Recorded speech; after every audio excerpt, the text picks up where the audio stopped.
Yes. Are you ready? Let me pretend I am. Because this is It's Just a Model, a series of ongoing conversations on the interstitium of innovation, design, philosophy, and tech with my friend Ron Kersic and myself, Peet Sneekes.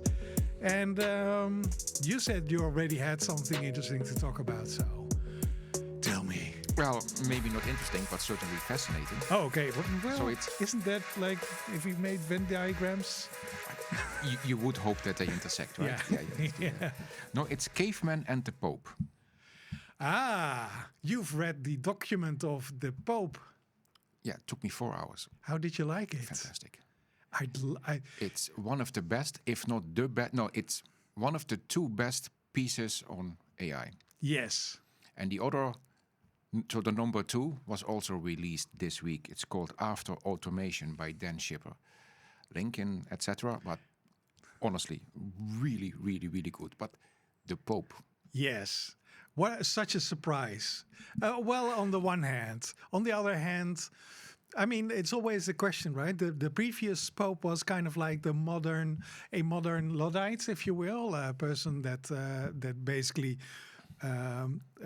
lived in poverty, as his promise is from his part of the church that he comes from.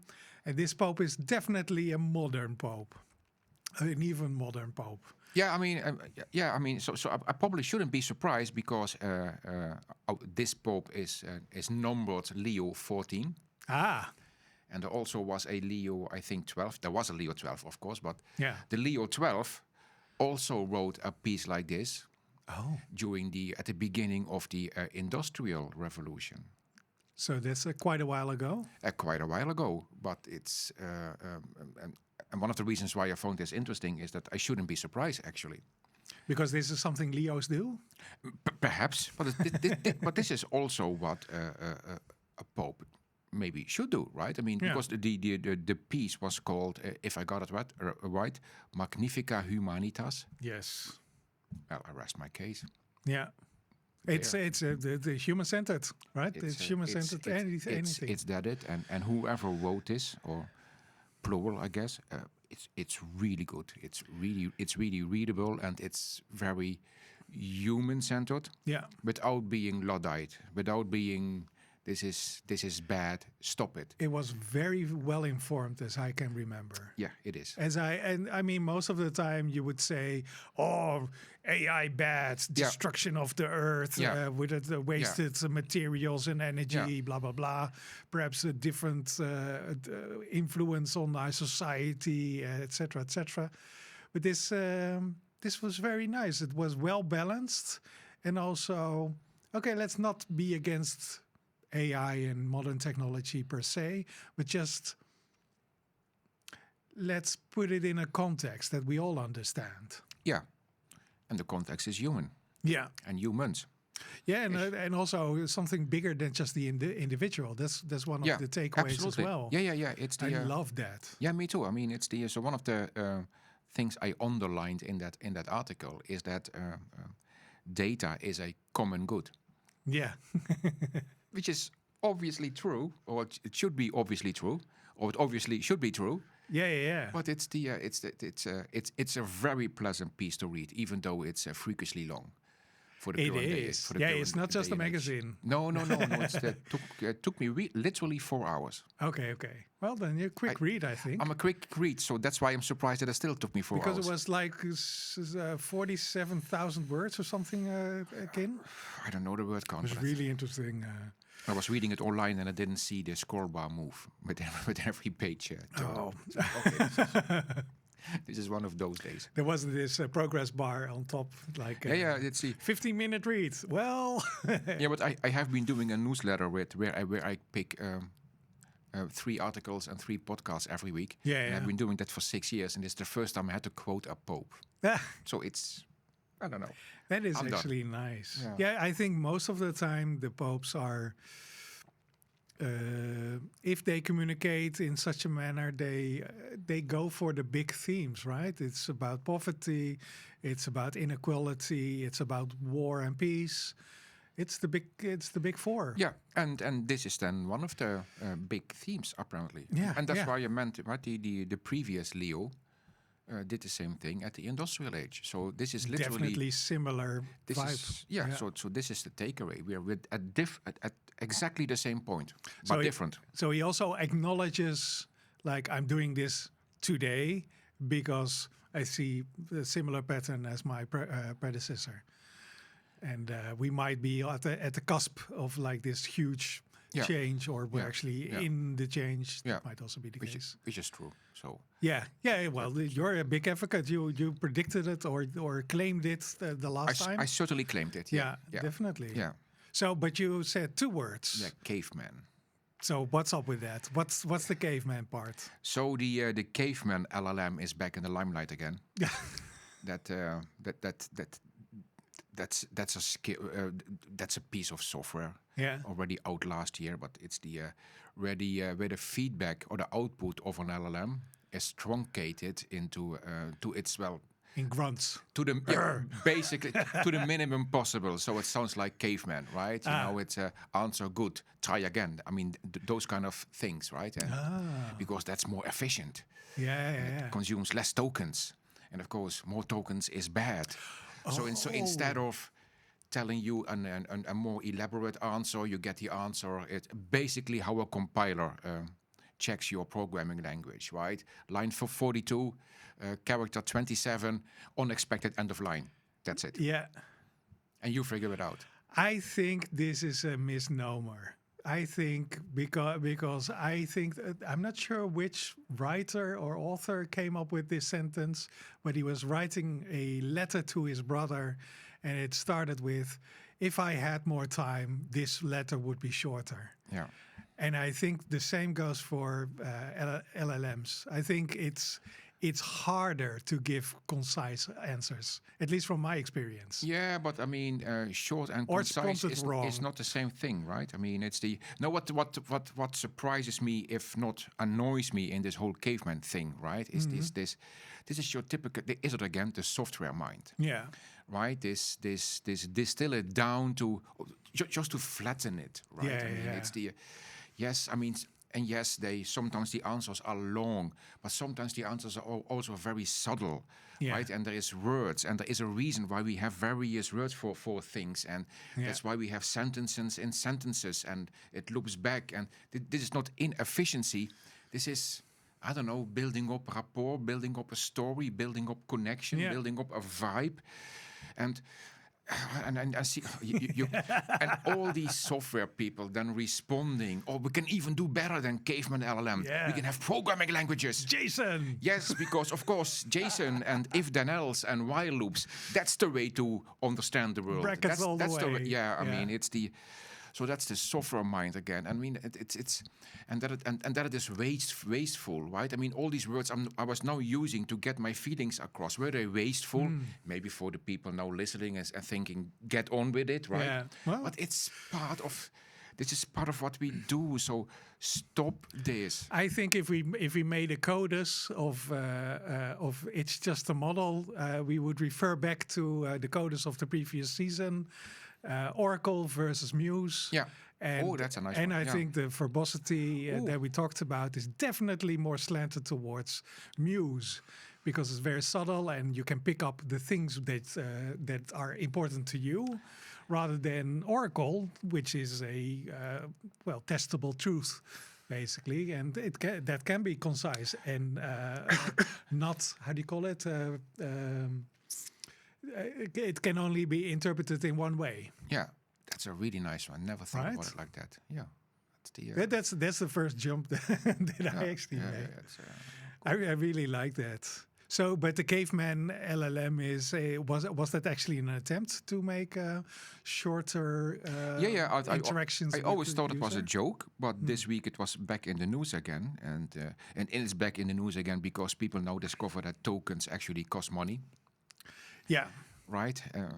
And if you have a more higher end money, it costs more money. Yep. Right? And you can burn, as they call it, a lot of money by spending tokens. So It instead is of fake money, of course. no, it's real money. Well, the costs are real, of course. The costs are real. But the cost of the tokens can be there's also a trade in that, Yeah, sure. right? Yeah. I mean, You have night tokens and day tokens.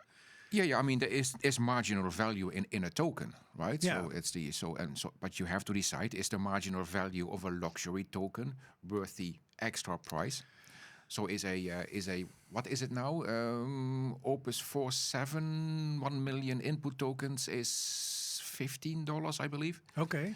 And with Kimi 2.6, it's 2. Oh, okay. Ask me how I know. Yeah. How do you know? Because I pay for them and in my personal agent, and it was getting out of hand.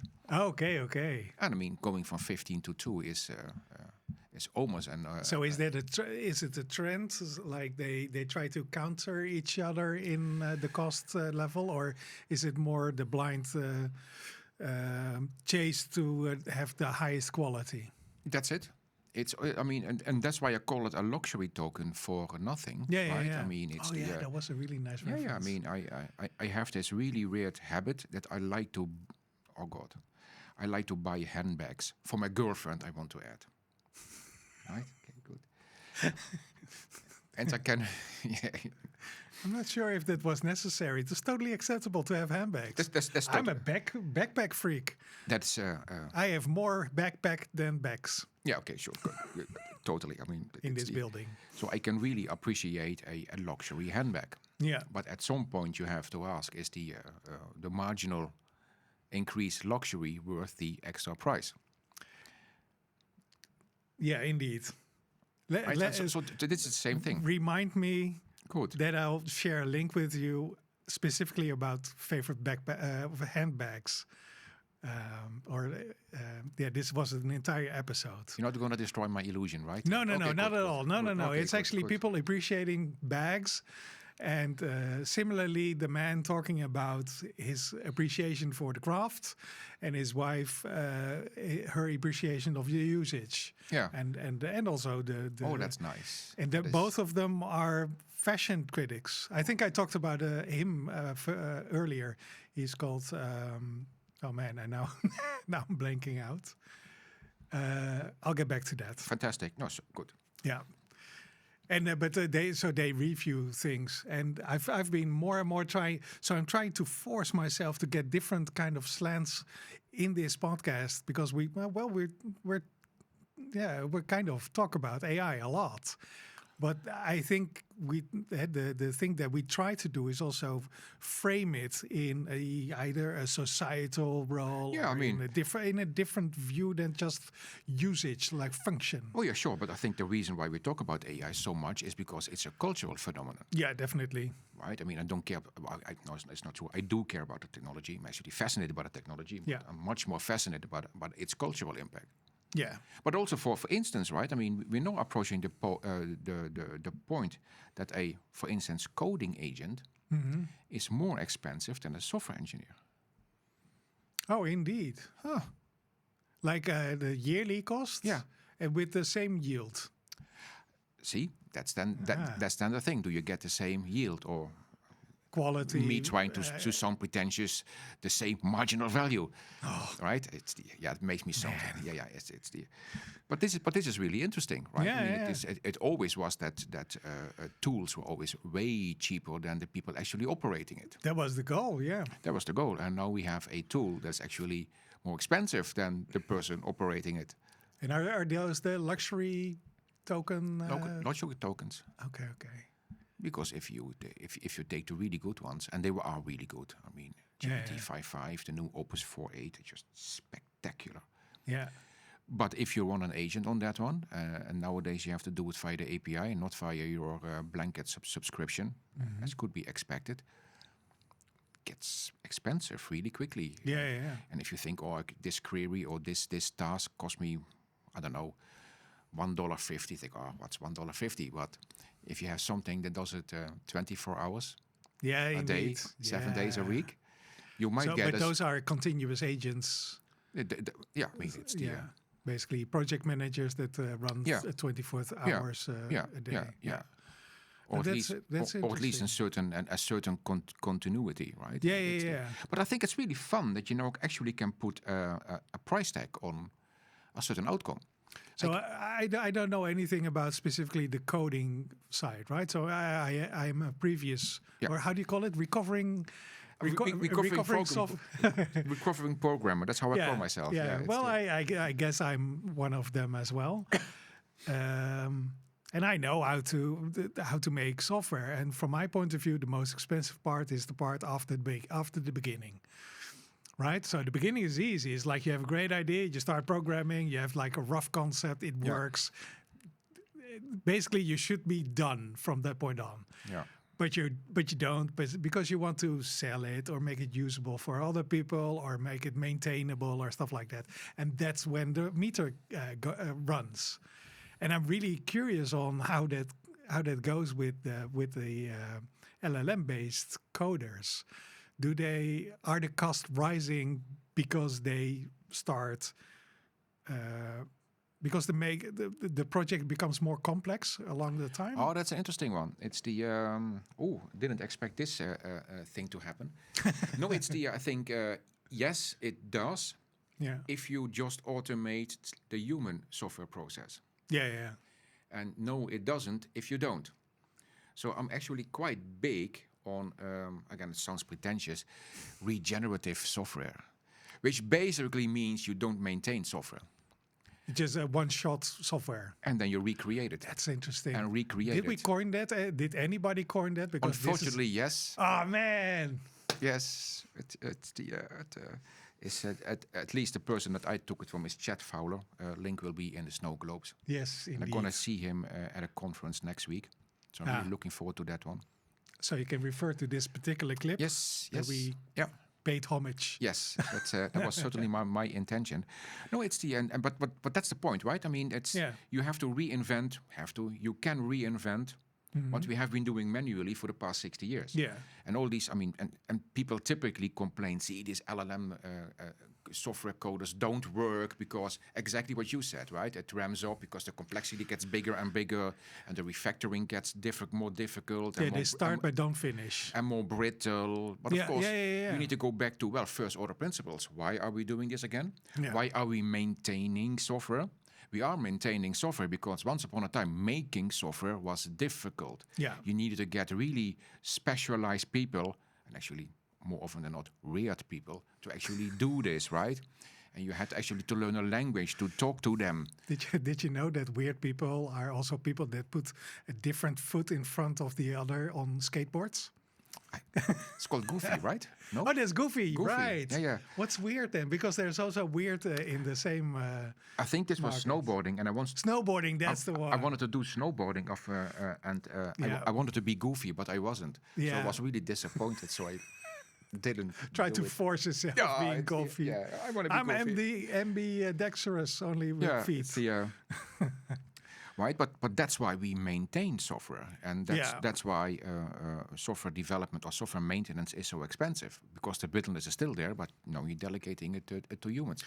But what if, I mean, an agent can produce such an immense amount of software in such a small time, right? Getting the code, right? I mean, that magical word, right? Code, like this Da Vinci secret kind of things. Code, right? Yeah, the abstract language of magicians. Yeah. And I mean, and that one is now, I mean, not for free, but if you count it by the line, almost for free. Yeah. And but the line isn't a outcome. We talked about it. No, indeed. Yeah. So I mean, it's we want fewer lines rather than more. So I noticed that. I mean, I have the same thing with my pictures, right? I mean, I'm now creating a lot of my what used to be handcrafted images. I now have a piece of software doing it. Okay. But instead I need of to see that, because that's I'm and I still consider them my pictures, because but instead of editing them, if it doesn't work, right, and take this one but change this, I rephrase and I retry. I just make a new one, because in effect it is a new one, right? You don't edit the image, you just create a new image. From the perspective of the AI, it is a totally new one. Yeah. The only thing it does is, okay, I know the previous image. I now analyze what I see in the previous image, and I fold that into a prompt together with the prompt of the feedback. Yeah. But so these things are ephemeral. I mean, they just. I mean, it's not about maintaining. It's not that I have it somewhere in a file in Affinity or something, right? And you change the line here or that. You just scrap it and give me a new one. So it's a bit like what we talked. Sorry to interrupt you. Yeah, no. It's a bit like what we had last time. This mass production of clothing. Yeah. That you don't fix the clothing, but you actually recreate a new one. This is the same thing. But then we called it bad, and now I call it a good thing. So, ooh. Well, I mean, we can also lean into that with clothing. We can also say, we're building clothing at the moment the wrong way. We build it to last, which is horrible. Yeah. We should build it to be thrown away. Yeah. You know, kind of like paper towel clothing, only better. Yeah. Like the jackets you get when you're in the hospital. Yeah. Or when you're eating lobster. Oh, both are operations, definitely. Absolutely. Absolutely. Just who is operated on is slightly different. But now I need to finish this thought because I have made software, and the thing that happens after the beginning is I want to make it maintainable. Okay, so if we look at it from your point of view, maintainability isn't really a thing, but there are things that are coupled with maintainability, which is, for example, security. It is with making software that's consistent over different screens. But also making use of the right resources in a specific way. Yeah. Coupling it with other platforms. Those things are kind of like seem to be too flexible or too fixed to build into the software making approach that you I mean, so in my statement I should have made a caveat. It depends on what base layer you are. Okay. Right? And if you are at the fashion base layer, which most of a user interface is, yes, that's regenerative. It's fair game. Yeah, exactly. If you are more at the nature level, which is what infrastructure is. Right? Then of course you don't. Right? So it really changes the deeper you go. I want to challenge that, by the way. Ooh. Yeah. No. The preconception that certain softwares live in a certain base layer to me is objectable. Specifically SAP, all CRMs, all CMSs, and pretty much all back with a commercial trading software.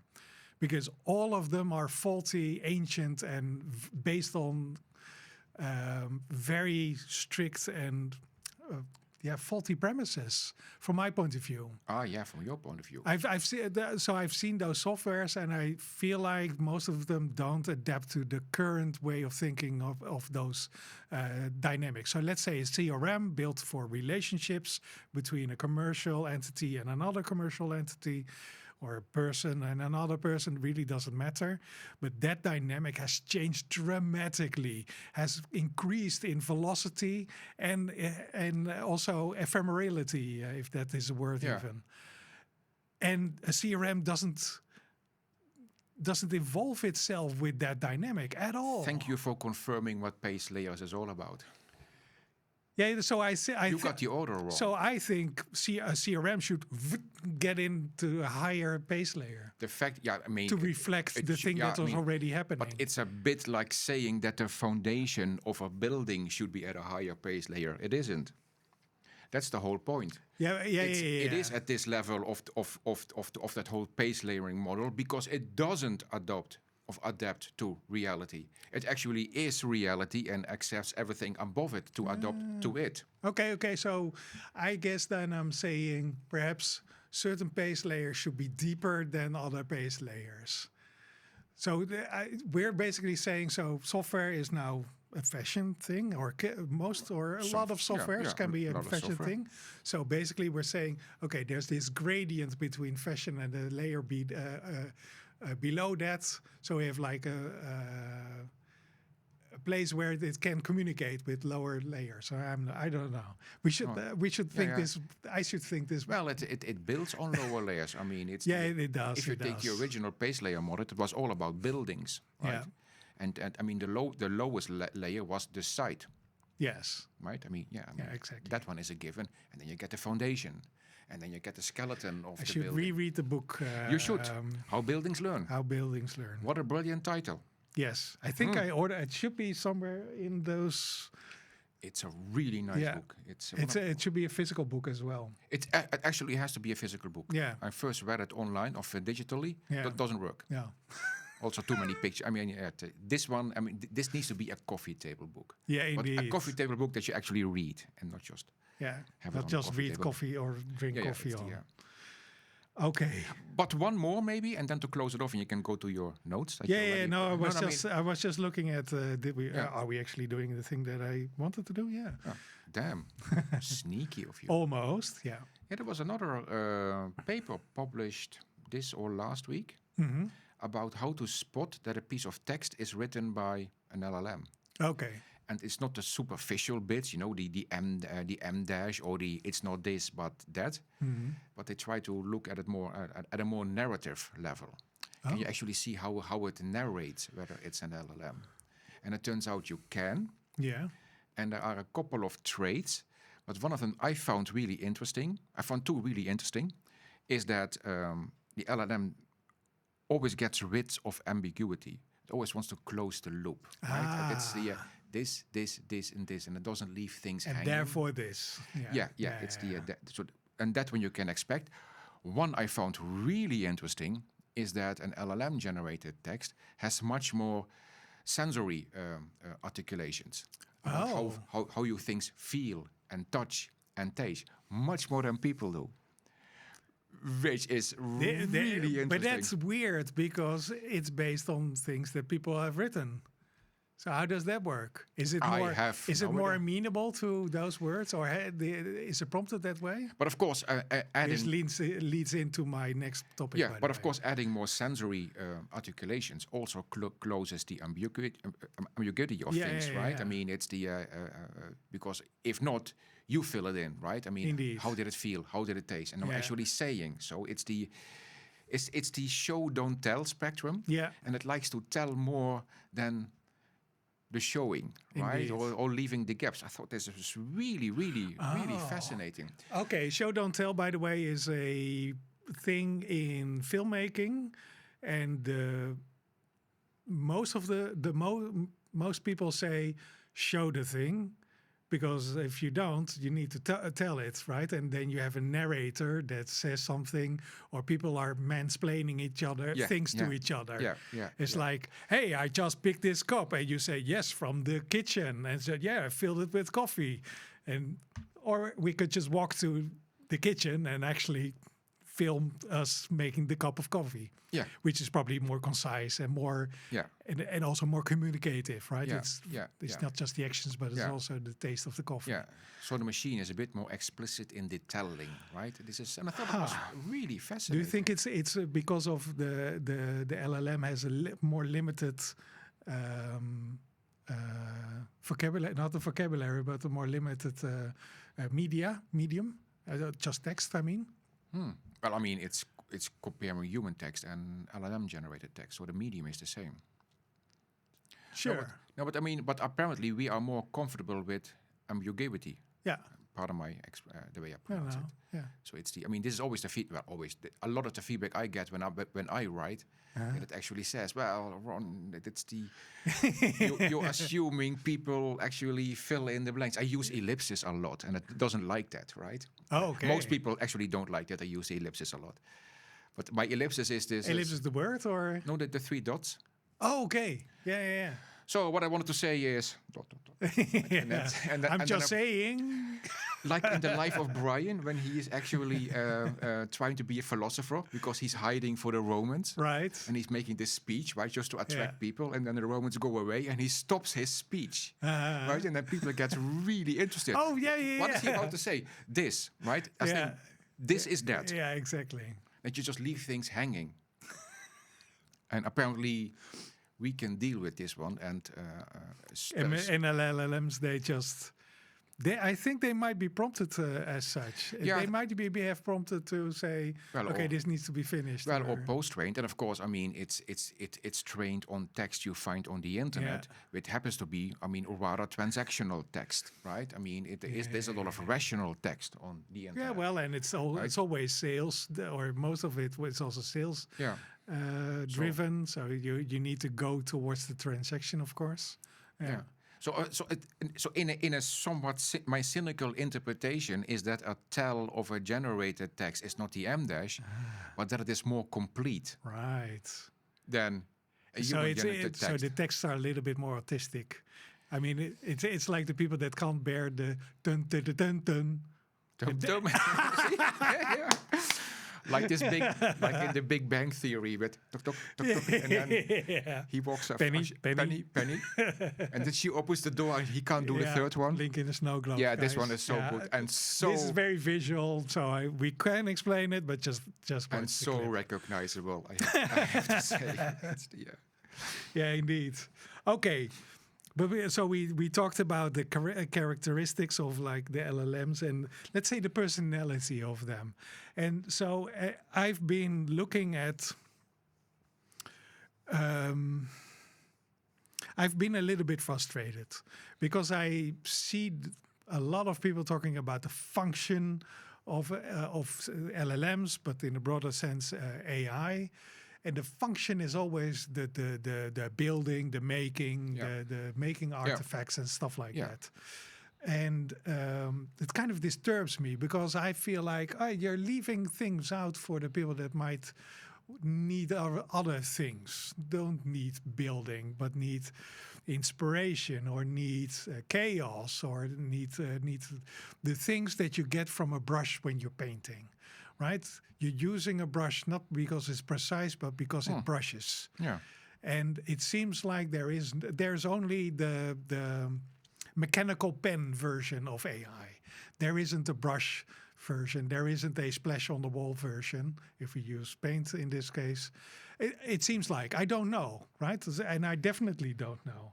And so I started thinking, and I think I started this thought also in a previous case, is like if we had like this Venn diagram of this big circle of the things and the data that go into a LLM, and if we put like all kinds of knowledge domains in there, and they kind of at a certain point, certain domains overlap, have higher intensity as being more relevant, and those will be picked up if we start building the LM, right? If we start, how they call it, generating or learning the LLM. And I'm very much interested by the fringes. So I started thinking, can we make like an inverse of that flower that's of overlap as a LLM? So an LLM that can talk about the fringes of knowledge rather than the statistically more prominent pieces of information. And so you can play with that, right? So you have more incidentals rather than very intentional stuff. And I don't know. So I now I have a conversation with a professor at industrial design in Delft to just discover that if we can build it. If we can make a inversed LLM. I'm not sure if an LLM is the right word even. But don't we have that? I don't know. Isn't hallucination exactly this? Well, hallucination is built not on the fringes of the data, but on the data that's in the middle. It's exactly built on the fringes of the data. Really? Yeah. It's exactly where there is space in the latent space, where there is nothing in the latent space. Yeah. And it makes up a sample in the desert amongst the latent space. That is where you get hallucinations. Yeah, so but it fills up the void rather than... So let me give you an example. Let's say I have a vast record collection, a really big one, starting from the 60s to now. And you also have this, have a similar but totally different record collection. And if we overlap them, then let's say the Spice Girls will pop up definitely. Yeah, sure, absolutely. Probably all the records of Neil Diamond will probably be there, or no. Brian Eno will be well represented. Well, no, probably not. No, he will, but as a member of Roxy Music. Indeed. Got you there. Yeah. Kraftwerk Autobahn will be represented. Yes. But their latest album won't be. No, it's true. But I do have it. No. And so I'm thinking, so if now we named all the things, the Spice Girls and Roxy, etc. Those are the things that we commonly get from an LLM. Yeah. But it wouldn't say, let's say, if I ask, hey, give me the most obscure album that you know from Kraftwerk. It won't name the most recent one. Or it won't name their first album before they called themselves Kraftwerk. Because it has a lower, how do you call it? Lower value to use in the learning process of the LLM. I'm not sure if this is the right I mean, but gesture. it seems like you're using it as a database, and it's not a database. No, indeed, yeah. It doesn't contain a. But it starts out with a vector database, kind of. Yeah, but a database of what? Not of facts, not of a list of all the albums Indeed. made by this band called Kraftwerk. Yeah. It's a vector that positions the word Kraftwerk in a cultural aspect, in a musical aspect, in a technological aspect. So it's the and if you ask it these kind of oracle-like questions, doesn't work. Yeah, I guess right? I guess I need to rephrase this. Yes. I'm really curious. No, because when you start thinking with the brush, right? I thought, well, this is a nice definition of a muse, for instance. Yeah.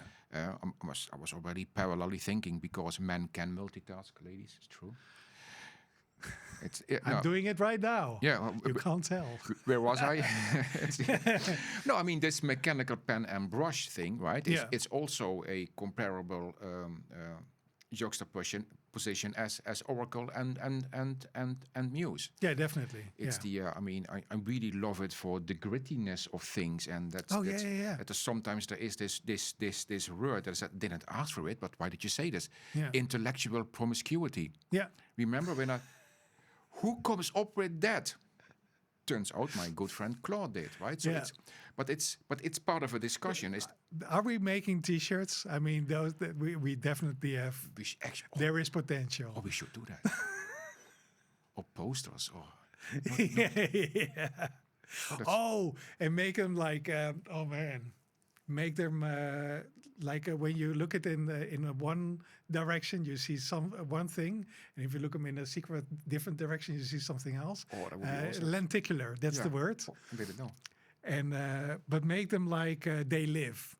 Yeah. You know, when you put on the sunglasses, you see obey, and when you put them off, it's like drink Coca-Cola.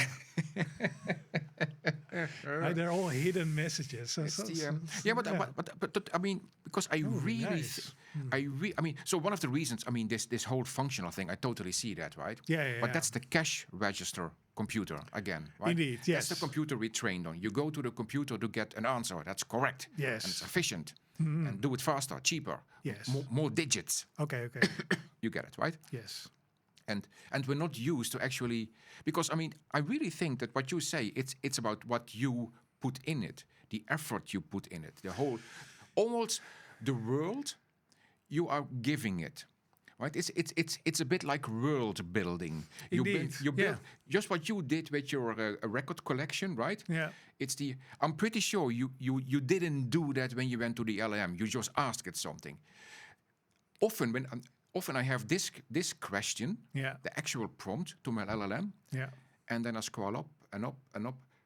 I now realize just having it, I'm world building. I'm introducing definitely. concepts. I'm introducing this, right? And it's in the land far, far away. And I'm introducing characters, not literal characters, but it's world building. But it is the world building, just like Nintendo 64, or the landscape further and further. The landscape disappears if you drive backwards. That is. Yeah, as you get the clipping. Yeah, that's I mean, and I think similar things happen with AI as well, or at least with the context window. That we yeah, but that's something different. That's how long your session can be. But it's also the vastness of the world that you're building. Yeah, but I mean, if you start out, we have giants with high heels, and you end up with the conversation an hour later, it will not work. No, sure. I mean, there are limitations, so it's the. But I really think this whole brush thing is about world building. Indeed, I think you're right. And it's about you, right? And it's I still think not us, because we get it, not our listeners, but in general, I think we still underestimate how much work we need to put into this to do the world building. Now we're at the perfect position. Excellent. I will ask you this question. 45 minutes. Here we are. Do you think a LLM engineer is an artist? No. Why? I'm almost inclined to say, why would they be? Let's say if you compare the craft with making wine. You harvest you pick the grounds where you plant the grapes. You nurture the grapes. You pick the grapes. You squash them. That's a nice one. And there's a process going on. And for each of those processes, things change, right? You can make choices that will definitely change the outcome. Yeah, I can see where you... And at the moment, I feel like, for example, specifically the code-driven LLMs are based for function, right? They need to be useful and correct and blah, blah, blah. But I feel like, let's say if this is an artist and it will build these LLMs in a different way, make different choices. Could we... yeah, that's a nice one. I mean, it's the winemaking one is a nice one. It's because you have winemakers that make better wine than other winemakers. Indeed. Sometimes because they choose to. Yeah, sometimes because of weather. Yeah, I mean, also because they are building, they're making wine for a market. There is a reason why Kimi cost the model cost $2 per million input tokens, and the other one cost 15. Indeed, it's not just because the other ones are more greedy. I mean, there is in certain cases the extra margin of value is actually really appreciated, and for something it doesn't, right? For some occasions, the $500 bottle of wine is totally fitting. Yes. To make a cheap sangria just to get drunk, it's maybe a bit overkill. So, although great status. Common knowledge is to still get the best wine you can get, even if you make sangria. The best wine to make sangria, of course. But nevertheless, don't go for the cheap wine. Yeah. I mean, I made the explicit constraint to get drunk, right? Yeah, exactly. I mean, Okay.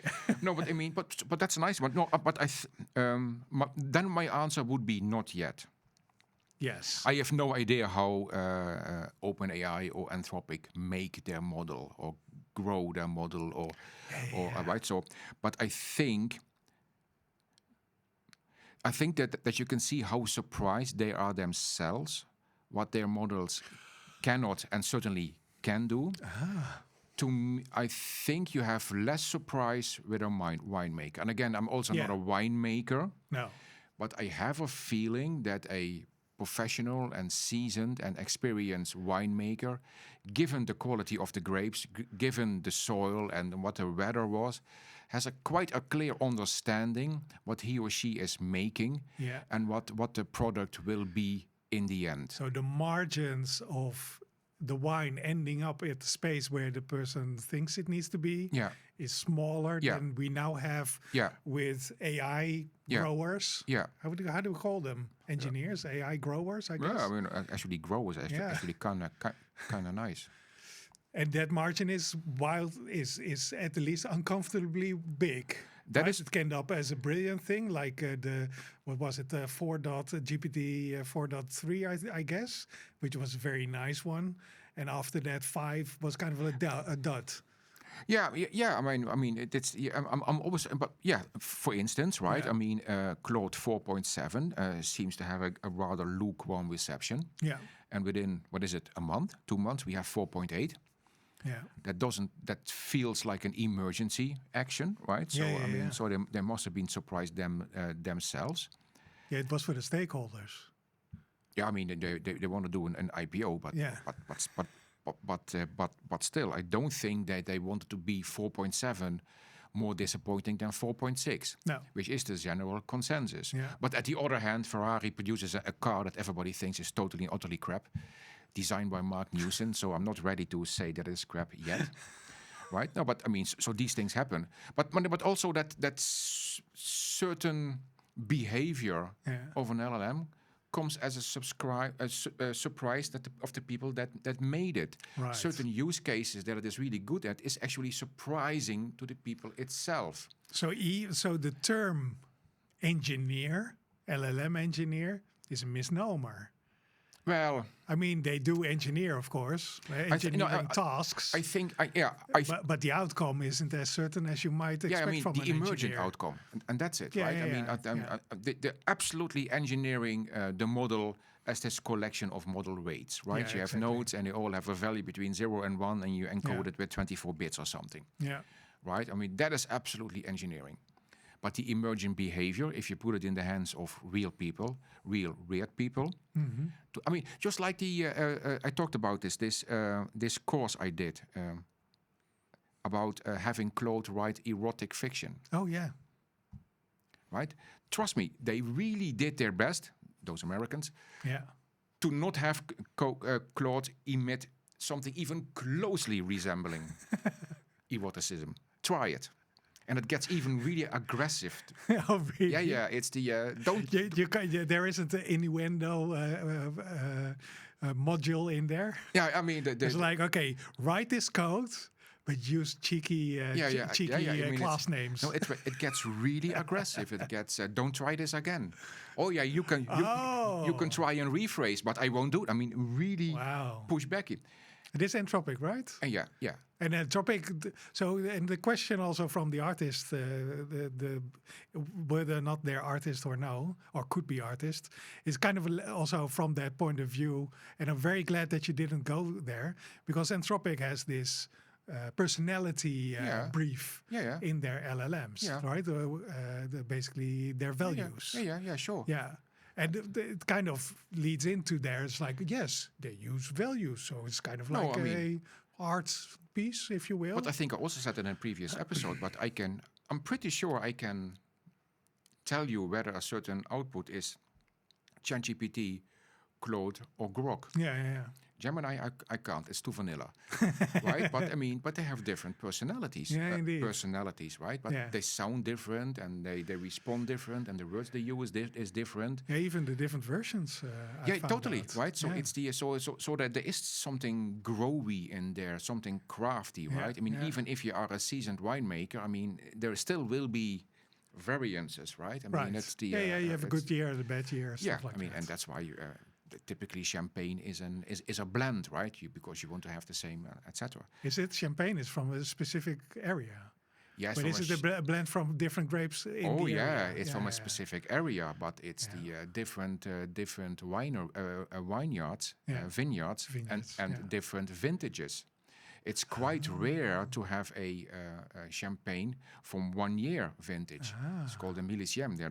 They're the special ones every so many years. I have the champagne thing, but I'm just gonna like stop whiskey being single malt, or that's it. That's the so it's the. But especially the emergent behavior. I'm really fascinated by this one. But like you mentioned, I mean, if you go to the system prompts of Claude, they are on GitHub. They read like novels. Yeah. It's not if then else and while loops.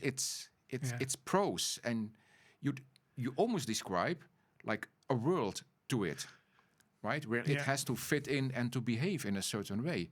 It's really fascinating to see. I mean, I literally told someone today, because I do a lot of what's now called agentic engineering, and it's amazing how much of our coding nowadays is writing a few lines of prose in a Markdown file. Oh.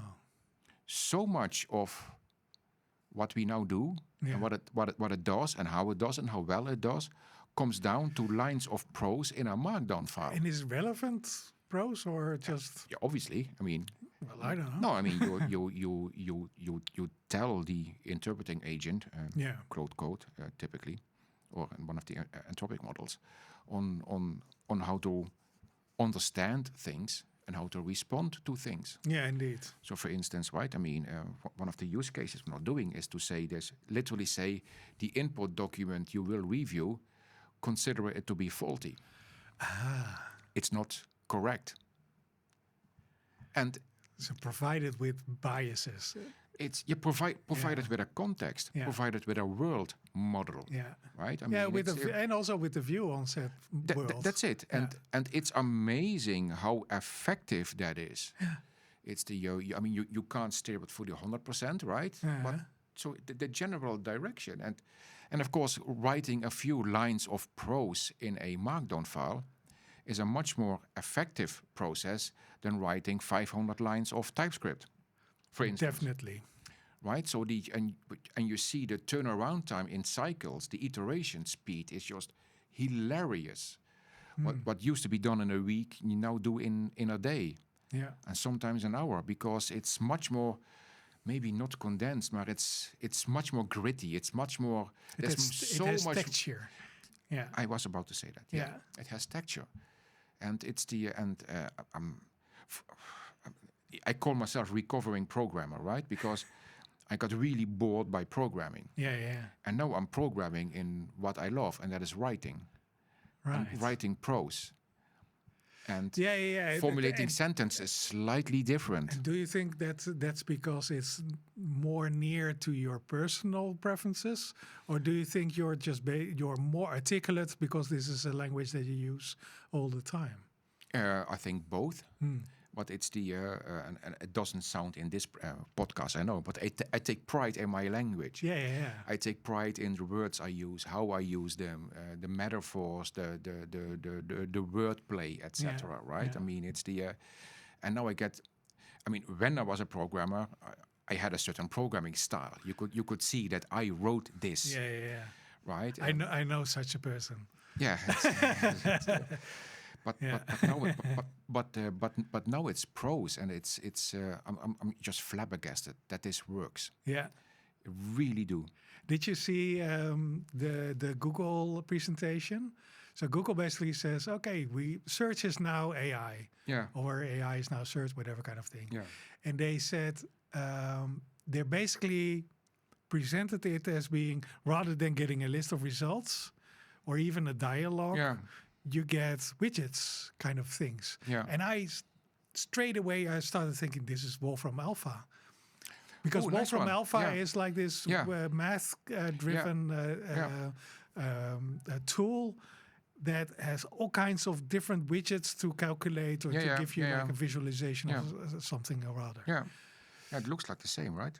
Yeah. And it also leans very much in what you just said about, hey, AI is just generating surface fashion apps, and this is basically that. Those are absolutely fashion level pieces they're of software. throwaway pieces of software, but they might have function, but the function is as long as the screen is on. And when I say fashion, I mean Shein, right? I mean that kind of fashion. Shein, exactly.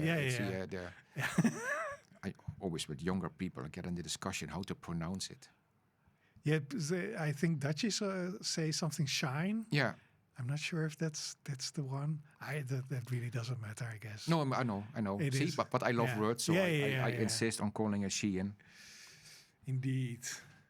This is interesting. I still have so if we start with a new with a new note, we dive in way deeper than we can do in 5 minutes. Yes. So I think we should. It's a nice one. Yeah, I think so too. I'm really happy with this one. Indeed. I don't know why, but maybe because I had a squishy to play with. I know how to. Yes, it's the. We need to satisfy the tactile part for Ron, so he keeps talking and squeezing. I'm so predictable. Play toys. Cool. So thank you very Thank much, you. Ron, for this lovely conversation. Thank you all that you were with us. Should you want more information and the snow globes, go to itsjustamodel.com. And I'm not sure if we still have the email address somewhere that you can even give us feedback. Yeah, I think there is. We never had feedback. Oh, no, we did have feedback. People ask us, could you please do it in Dutch? Because No, we can't, because people then will hear I have a very horrible Dutch accent. yeah. So no. Yeah. And I'll probably still be very hesitant in certain words. And, I mean, maybe we should do just one episode in Dutch, just to see how uncomfortable it is for us. I think you might be surprised. I want to be surprised. I think it might be as uncomfortable as very, very dense cookies. You know, they're still cookies, but they're just too dense. There's just too much information in the same time. Anyway, this was it. Thank you so much, and see you next time. Bye-bye. Ciao. This was great. This was it.